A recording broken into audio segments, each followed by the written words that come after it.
Hello students, welcome to study classes.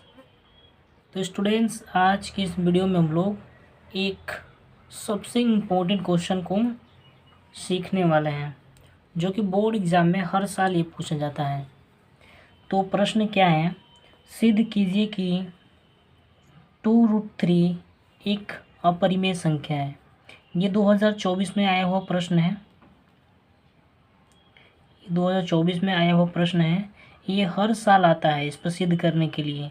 ठीक, तो सबसे पहले अपरिमेय संख्या जो दिया रहता है उसके ठीक विपरीत मानते हैं। तो यहाँ पर हम लोग हल लिखेंगे। तो सबसे पहले मानेंगे, माना 2√3 एक परिमेय संख्या है। इसके ठीक विपरीत मानेंगे, अपरिमेय संख्या है।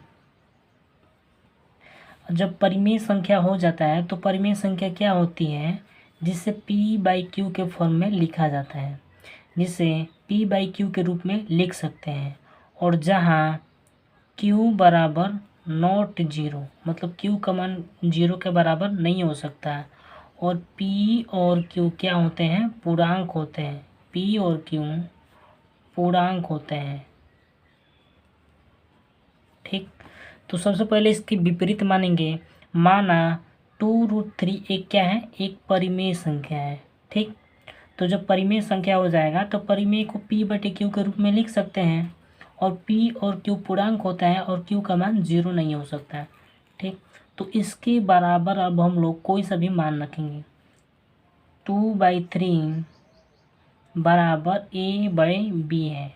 ठीक, a/b है, जहाँ a और b क्या है? पूर्णांक है। जहाँ a और b क्या है? पूर्णांक है। a और b पूर्णांक है और b का मान जीरो नहीं हो सकता। b बराबर नॉट जीरो। ठीक, इतना हम लोग लिखेंगे। तो √3 बराबर a/, यहाँ पर मल्टीप्लाई है, इधर आएगा तो डिवाइड हो जाएगा। 2b होगा। क्या होगा? 2b। तो यहाँ पर 2a और b क्या है? पूर्णांक संख्या है। क्या है?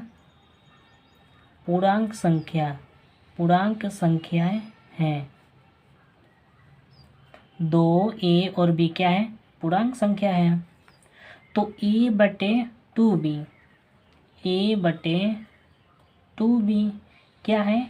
यह एक परिमेय संख्या है। परिमेय संख्या क्या होती है? जिसे p/q के रूप में लिखा जाता है। परिमेय संख्या क्या होती है? जिसे p/q के रूप में लिखा जाता है। तो a/2b क्या है? एक परिमेय संख्या है। एक परिमेय संख्या है। तब √3 भी एक परिमेय संख्या होगी। ठीक, जब a/2b एक परिमेय संख्या है तब √3 भी एक क्या होगी? परिमेय संख्या होगी। अब इसके आगे लिखेंगे, परंतु यहाँ विरोधाभास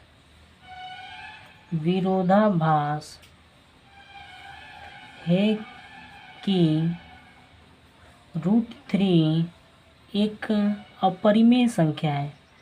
जब √3 अपरिमेय संख्या है, अपरिमेय संख्या है, तो ये हमारी परिकल्पना क्या हो जाएगी? गलत हो जाएगी। अतः 2√3 भी एक अपरिमेय संख्या है।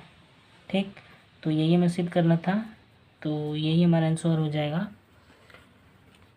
तो स्टूडेंट्स, अगर आपको क्वेश्चन ये समझ में आए तो वीडियो को आप लोग